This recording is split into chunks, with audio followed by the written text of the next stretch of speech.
Welcome back to Made for More. I am your host, Holly J. Moore. I am a divorce attorney who is passionate about helping you to use the adversity and difficult things in your life to grow and show up as the best version of yourself. I am joined today and every day with... What's with the big deep breath before you throw it to me? I know. Are you anxious over there? Is that it? You anxious what I might say, what I might do? Maybe, yes. Maybe I'll just unplug the camera. Who knows what you're going to do? No, so we were talking, before turning on the cameras here, because we have an episode with an author, an anxiety expert, all about anxiety. Yes. Get out of your head. Get out of your head. And if I could go back, the question of what would you tell your younger self? Yeah. I would tell my younger self that what you're feeling is anxiety and it's okay. And this is how you get out of it. Well, what did you think it was? Oh, I don't know that I thought it was anything. I thought it was just normal. I thought, because, if you don't talk about what you're feeling, you aren't finding out that other people are feeling the same thing you're feeling, and it's called this. Right. That's very true. Yeah.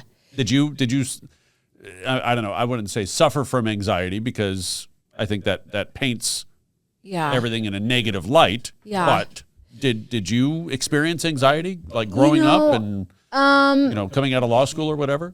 I mean, so I would say, like, if you ask my parents, I think my parents would tell you, like, I was the most chill kid in the world, and always laughing. I mean, that's what they say, just always laughing. And I think that's true. Like, that's kind of how I remember myself as a child. I think as I started getting, in college and law school and like a young adult, I think looking back now, like, I definitely had some anxiety, but I think I was probably like a really high functioning anxious person. Like, I kind of used it to be high functioning. You cope with it by like being organized and being, over prepared and that kind of a thing. So it was like, was it anxiety or was it just me like being super like on the ball? I mean, looking back, it was probably anxiety, but I mean, it worked out. We are joined today by Brian Sachetta, author of 2 amazing books on anxiety, Get Out of Your Head, volumes 1 and 2. Brian, thank you so much for being here today. Thanks, Holly. I'm glad to be here with you. Yes, absolutely. So we kind of had some conversation before we started recording the show, and I said, how do you want to be introduced? And you were very humble. I said, are you an anxiety expert? And you were very humble, saying, I don't know if I want to call myself that. I'm just telling my story. So why don't you start by telling us your story and what led you to write these books? For sure. So if I roll the tape all the way back, I would say it really starts in earnest at age 17. I had dealt with nervousness in the past, but I didn't really know, terminology around anxiety and panic attacks and whatnot. So I go out on a date with this girl that I like, and, we had been seeing each other a little bit or whatever, and I was trying to push the conversation forward, but I hadn't really done that before, right? It was like, you might go to a high school party and have a couple beers and kiss somebody or whatever, but like real intimacy, real conversations, I didn't have a lot of experience there. So I got really nervous to the point where, in retrospect, I can look back and say that I had a panic attack in front of her. And unfortunately, right, the interaction just didn't go well. And I'm not blaming her, right? If somebody had a panic attack in front of me at this age, I would be very, what's the right word, comforting or supportive. But like when you're 17, like nobody knows what's going on. And it's like you're trying to date this person. It's not the most, what's the right word, attractive thing to see in somebody else. So I get it. But at the time, right, it was kind of heartbreaking for me, if I'm being honest, was this girl that I like, thinking things are going to go somewhere good. And not only did they not end up going well, or I could see that was about to happen, but also I'm like, wow, just ran into this roadblock, which later on I would call anxiety and panic attacks. So fast forward 6 months, I had no idea what that was, right? I still didn't have the terminology. And I kind of, as a dude, I was just like, push this down, forget about this experience, don't talk about it, whatever. I didn't even really want to go online and look it up. 6 months later, after having just stewed on it forever and really said to myself, I got to avoid this from ever happening again. I don't want it to happen again. I go off to college. I meet a different girl that I like, and She comes over one night, and I had not been drinking, and sometimes it's like you have a couple beers, you loosen up, you're not as anxious. Liquid and courage. So, exactly. So didn't have any of the courage flowing. She comes over, and lo and behold, another panic attack. She didn't handle that one very well, and I'm not trying to criticize her. Again, it's a tough situation.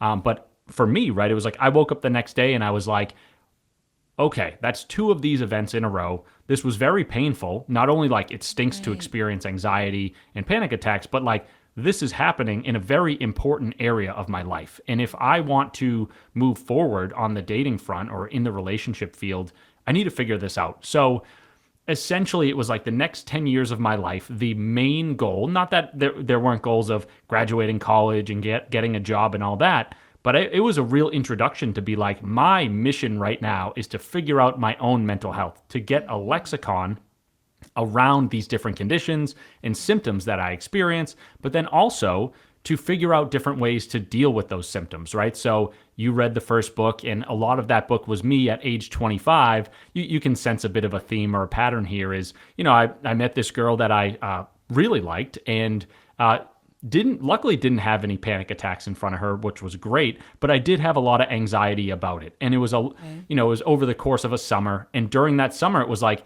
that was a real crash course for me in figuring out like, hey, if I'm going to be anxious every day, which, on some level is my body doing that, on another level is me making some decisions or thinking in certain ways. I was like, if I'm going to feel this way all the time, I need to figure out a way to reduce some of these symptoms, to get out of my own mind, to feel a bit better, because it's just not a way to live, right? And so, unfortunately, as we had alluded to at the beginning, at the pre-roll or whatever, right, is I unfortunately didn't pull that woman home either, or like didn't get to take her home to mama, if you will. Right.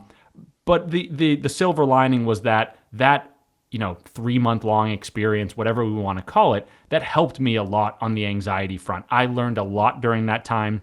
I read a lot, and that was kind of the theme for those 10 years of, being 17 to 27 or whatever it was.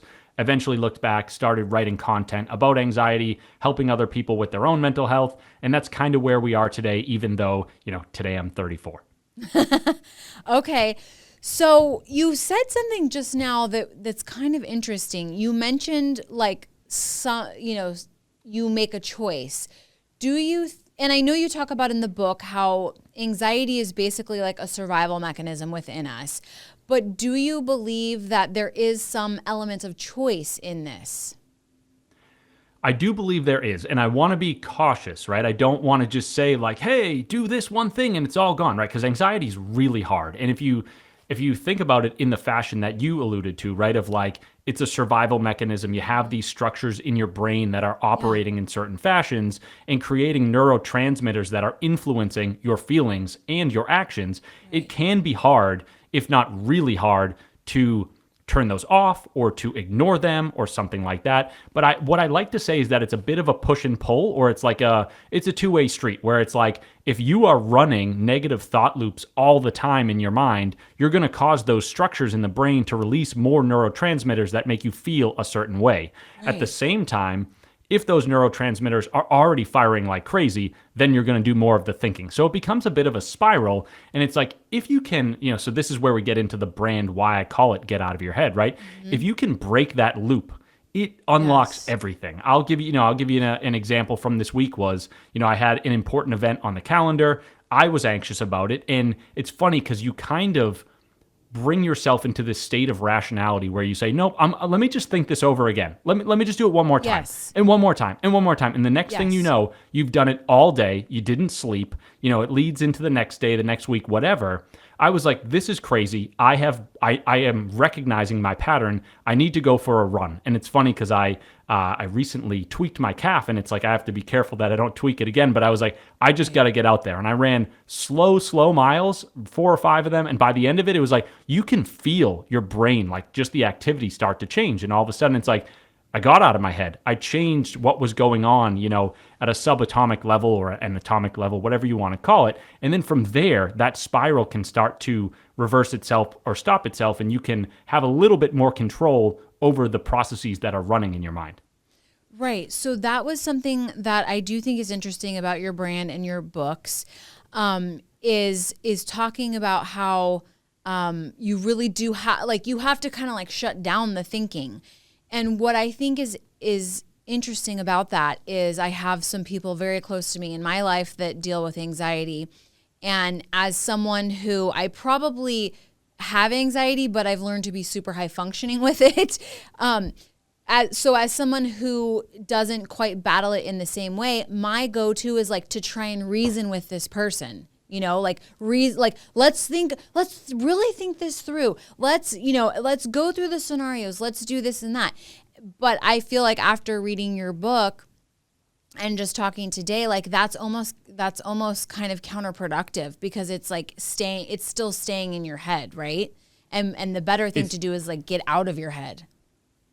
It is still staying in your head. And one of the, again, I say this with caution, but one of the challenges of anxiety, right? I am most certainly not here to downplay anything that anybody is going through. The difficulty, however, is that by definition, right, anxiety is this survival response. So Right. if you get that response in regards to something that is not actually survival, you may say to the person like, hey, be rational. Don't think it, stop thinking about it so much or whatever, or think it through and realize that it's not that big of a deal.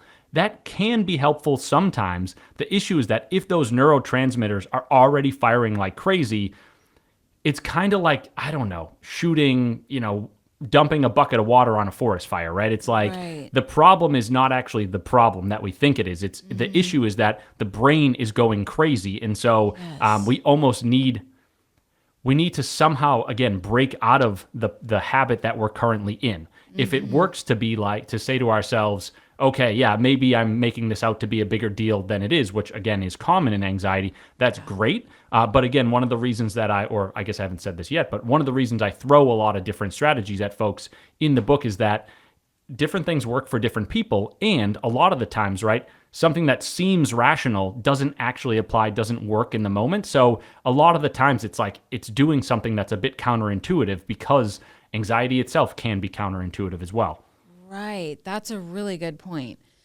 So I know that you have a tech background. And it's my understanding that working in tech and understanding like how computers work has informed some of your work with anxiety. Is that correct? Yeah, absolutely. I can dive into it, but let me see if you have any other questions first. Well, I just wanted you to kind of talk about that. Like what are the similarities between the mind, the human brain, and computers? Yeah, there's a bunch of them, and it's like I've written different blog posts on some of the different topics. The main one, right, is I talk about it in both of the books, and it's this notion from computer science called state management, or a related concept called the state machine. So if we look at what state management is, right? It's like if you have a computer or a software program, there is a configuration that system or that program is in, and maybe there's a bunch of them running at the same time. But to keep the example simple, we may say like, we're playing a video game and we're in like, our character is in full health mode. He gets hit once and he falls to half health mode, whatever it may be, right? So that configuration, that state is being captured somewhere and retained. When it comes to state management, we would say, right, that a software program or a computer needs to manage the state of its application. So it would say, like, when certain things happen, I'm going to change my state and then I'm going to act in a different fashion. And then the state machine is basically this other concept that's related, which says you can basically draw a diagram that lists out all the different states that a system can get into. It can also describe how that system will operate in those specific states. And then it will lastly show you how to get to and from each one. So my thought, right, the analogy I try to draw is allowing folks to see that we have our own, or we can create our own mental health state machines, right? There's a state machine when it comes to anxiety. And so what I mean by that is saying, understanding what your patterns are, right? So when you get into that anxious state, how do you operate? How do you see the world? If you know that you've been in that anxious state before and then you've gotten out of it, ask yourself, like, do some critical work to be like, what are some of the things that have gotten me out of that state, right? And then you have this blueprint once you've created that system diagram.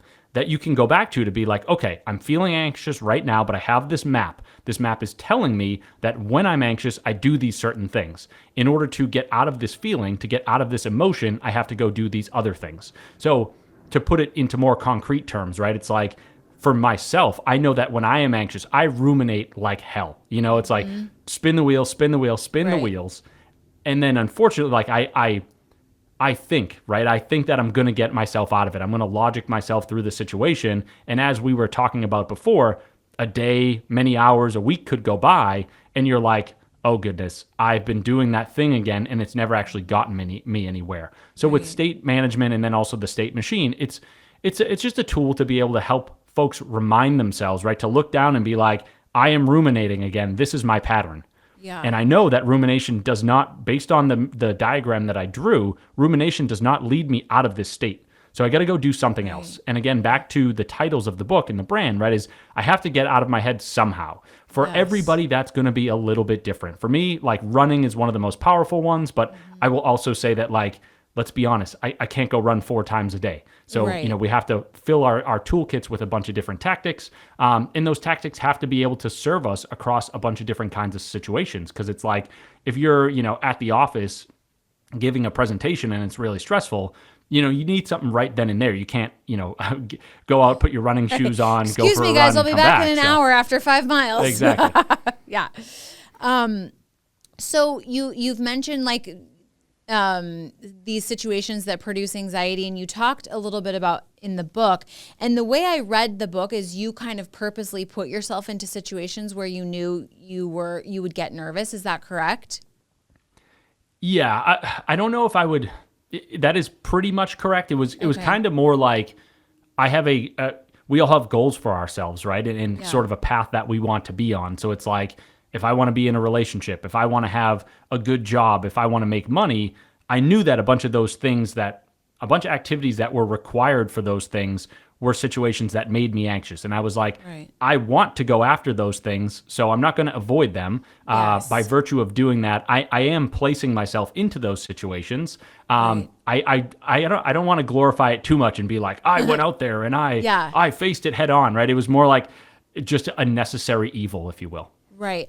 Well, the reason I asked the question is because I feel like, and I'm sort of looking at this from more so of like a parent perspective, trying to parent children with anxiety. And I think the temptation is when, a child is like, I don't want to do that. And the reason why they don't want to do that is because, it's an anxious situation for them. They know that that's going to give them anxiety. It makes them nervous, et cetera, et cetera. I think the temptation for, I guess, I'll say as a parent is like, it's so much easier to allow them to avoid it. But I feel my gut, and I'm not an expert, but my gut tells me like that would be the worst thing you could do is to allow them to avoid it. My thought, again, based on a gut feeling only, is that they've got to push through. They've got to do that thing that makes them nervous. Otherwise, it just kind of like stacks the wall even higher. It makes the barrier even more if you like avoid it and then you avoid it again and again and again. It just seems insurmountable at some point. Is that the right way to think about it? I think it's totally the right way. Again, I'm not going to sit here and glorify it and say like throw them into battle, Right. But at the same time, right, an effective strategy for managing anxiety that comes from the clinical side of things is exposure therapy, right? So it's like, figure out what people are afraid of. Like, if you were a clinician, you would say, okay, this person is afraid of spiders. So instead of being like, throw them into a spider pit, you would first say like, hey, why don't we just open up a textbook and it will have a picture of a spider in it. You look at it for however long you can look at it for. And then you try that and you see where they get. And then maybe the next week or during the next session, you say, why don't we go from 5 seconds to 60 seconds? And you try to just stack those little wins, right? Eventually, what you're trying to do is you're trying to essentially rewrite that person's subconscious into believing that whatever it is that they're afraid of is not necessarily as scary or as life-threatening as it appears to their brain, right? And again, I want to be careful because it's not to belittle these things and say, hey, dude, it's a picture of a spider, get over it. It's more to say there's something going on in your brain that is eliciting this response. in order for us to get to the place where you can confront that or look at it or whatever it is, we need to reprogram your brain, so to speak. I think that gradual exposure is really important. And I think the other thing to the other side of the coin that you were alluding to, right, is like, it's almost like, so our brains are designed to help us survive. Yes. Unfortunately, they were not designed to make us happy. If you think about all the things that you avoid or you don't do, right, it's like, okay, let's take your example. You said it stacks and becomes worse, right? It's like, you're anxious about a math exam. You're like, hey, you know what, son, daughter, don't take the math exam. You're anxious about going to prom. Okay, don't do the prom. Right. So on and so forth. It's right. It's like the logical extreme of that is, at 50 years old, this person never leave the house. Still lives it. Exactly. So we don't want that to happen. So it is important to confront these things. But I say it with caution because it's a nuanced subject, right? We have to meet the person where they are and help them proceed as best as we can. For some people, that may be, get thrown into the deep end, figure out how to swim. But for a lot of people, it'll be the more gradual exposure therapy kind of thing. Right. Okay. I was not aware of the term exposure therapy, but that makes so much sense. To me, it seems like more people are more anxious than ever. And you talked about that a little bit, like at the very beginning of the book, and you had some statistics. So do you agree with that statement? Is like more people are suffering from anxiety than ever before?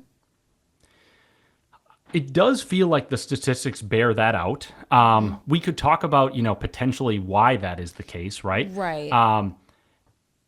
Here's what I like to say, or what I usually say, is that if you think about anxiety, what is anxiety at its basic level, right? It's essentially future-oriented fear. So you're afraid that something bad is going to happen in the near future, the long-term future, whatever it may be. The difference between anxiety and fear is the fact that, like, fear is really more like there is a threat in front of you and, like, physically present in front of you, and you are afraid of what that thing is going to do to you right now. Anxiety is more thinking about that threat being in front of you at some later date. So we look at it from that standpoint and we say, okay, so why are more people feeling that distant kind of fear? Why are they feeling as though, I don't know, like, future-oriented fear, right? Why is that becoming a little bit more prevalent in the world? Yeah. I think what I would say is that the world has always been an uncertain and kind of scary place, right? But I think one of the most important things, right, or things to highlight is that, okay, we go back to, a lot of times people will say, life is the worst it's ever been. It's horrible. There's all these terrible things happening. And it's like, well, not to be flippant, but let's go back to World War II, right? It's like millions of people died.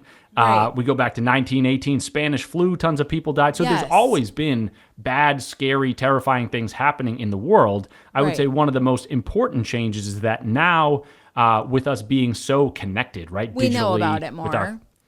We know about all this stuff all the time. And so I think essentially, right, I heard this recently on a podcast, was our brains are built to deal with acute stress, right? So the lion being in front of us in the forest, they are not built to deal with chronic stress, which is essentially all these scary things coming across our phones and computers and TVs all the time, right? So the world, I think I would say, it's always been stressful, but the reminders are probably more present than ever. And I think one other important thing to highlight is there's a term called prevalence-induced concept change.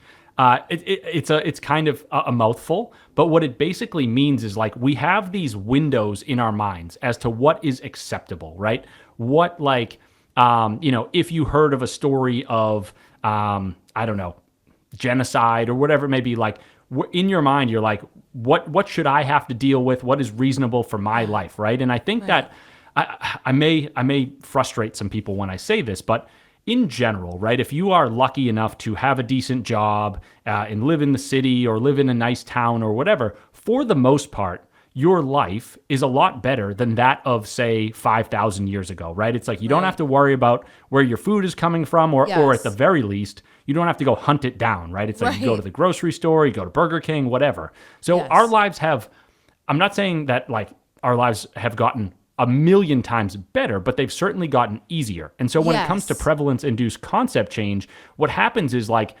subconsciously our brains say like, oh, well, all these things are kind of easy, right? So then how it compares to other things gets thrown off. So when somebody says, oh, hey, I need you to go give this presentation or whatever, somebody may say, I can't give a presentation. That's the scariest thing of all time. I would never do that.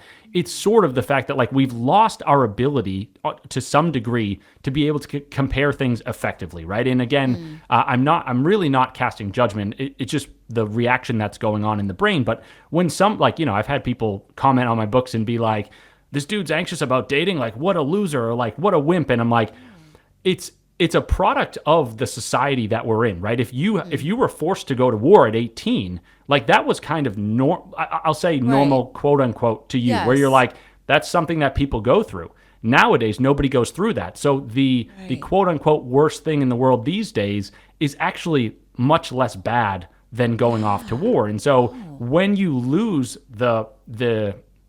when the yardstick or the measurement tool gets, really shrunk down, all of a sudden, all these other things that we start looking at become real signs of anxiety, where we're like, oh yeah, I have to give that class presentation. That's the worst thing in the world. That's terrifying. So I don't really have an answer as to how to solve that one, other than, again, to expose yourself to some of these things that scare you. But to answer the question of like, why are we experiencing more anxiety in the world? That is definitely a source where it's like, we just feel as though, we shouldn't have to go through certain things. And then when we have that judgment in our mind, we look at those things and we say, ooh, that's scary. That brings me a lot of anxiety. Right. So I know you talk about, the different tools and strategies that people can use to remedy their anxiety or minimize it. Can you kind of recap those here? Yeah. So here's what I like to talk about is like in the first book, Get Out of Your Head, a toolkit for living with and overcoming anxiety. There's two parts to that book. And as you read it, Holly, right? It's like the first part, in the current version of the book, I think I call it zooming in. So it's essentially looking at situations where you're already anxious. That future-oriented fear is already inside of you. You're already feeling fearful. The second part of the book, I call zooming out. It's kind of like, okay, at a broad level, what are some of the habits that we can enlist to help us avoid some of those anxiety-producing moments or evoking moments where, so how do we avoid getting into so much anxiety? To answer your question, I guess I would put a question back on you and say, do you think it would be more helpful to talk about the in-the-moment strategies as in the first half of the book, or some of the stuff in the second half of the book, the higher level stuff? Let's talk about the in-the-moment strategies. Sure. So in that first half of the book, right, I have this framework called the 10 steps to getting out of your head. They're just 10 simple tactics that people can pick up and use when they are feeling anxious. So let's cover a couple of those. I always talk about the first one, and I'm trying not to be glib or flippant or anything like that. It'll come off as a little bit obvious, but like it does make some sense when you look at like the science behind it. So the first step in the list is to breathe. And I laugh, or I'm a little shameful sometimes when I say it, because it's I'm like, hey, here's the big reveal. You just got to breathe, right? It stinks, right? It's buy my humbling book to say to figure out how. No, just kidding. I know. But so if you look at like the body itself, right? And we've talked about the brain and all that a little bit. So if you look at the body itself and you look at the autonomic nervous system, right? The parts of our nervous system that kind of operate on their own. You've got or automatically, you've got you have the sympathetic nervous system and you have the parasympathetic nervous system. The sympathetic nervous system is essentially like the acute stress response or the fight or flight nervous system. So when we are stressed, when we are afraid, when we are anxious, that sympathetic nervous system comes online. I guess a couple things about that is when we are anxious, we are usually not breathing very deeply, right? Because when you're relaxed, the parasympathetic nervous system is activated and you're chilling, But when you're stressed out, you're not breathing very deeply, and therefore you're not getting that parasympathetic activation or response. At the same time, if you start hyperventilating or you start not breathing and thinking about something scary, you can put yourself into that acute stress response state, right? So when I talk about like, again, I know it sounds like glaringly obvious, but it's like when I tell folks to breathe, it's to remind themselves that how you get that parasympathetic activation is to do deep breathing, right? So to take 4 breaths in, hold it, 4 breaths out, whatever works for you, but making sure that you get that deep exhale. Because when you get that deep exhale, you get the parasympathetic activation. And if you look at some of the other terms for, these nervous systems, right? You've got for the sympathetic nervous system, it's fight or flight, right? It's essentially there's some threat in front of me, I got to get away from it. For parasympathetic, it's the rest and digest or the feed and breathe system, and it's like, hey, we would all love to like sit back, rest, digest, feed, breathe, whatever you have it, whatever you want to call it. So again, getting like how you get that activation of that second system is to have the long and deep breath out, and so we want to try to remind ourselves of that when we're feeling anxious. That way we can get ourselves back to a better state. The other part about the breathing that I tell folks, or try to remind folks of, is when you are all revved up and you're stressed out and you're really fearful, right? The parts of your brain that are associated with like real critical thinking go offline a little bit. And it makes sense as to why that would happen, right? Is like if you're in front of a bear and that bear is about to eat you, you can't sit there and be like, well, I wonder how many fish this bear ate this morning and all that, right? You just got to get the heck out of there. Yeah. So the reason why breathe is the first step is to remind folks that when you get that breath and you get that parasympathetic activation, all of a sudden the parts of your brain that are responsible for that critical thinking come back online.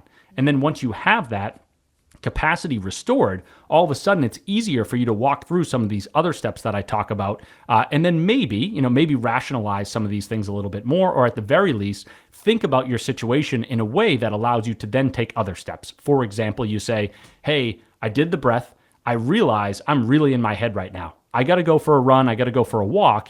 And then that will help me get out of that state even further. And then hopefully from there, I'll be home free. So that's step one. Do we have any more time to talk about another one, or?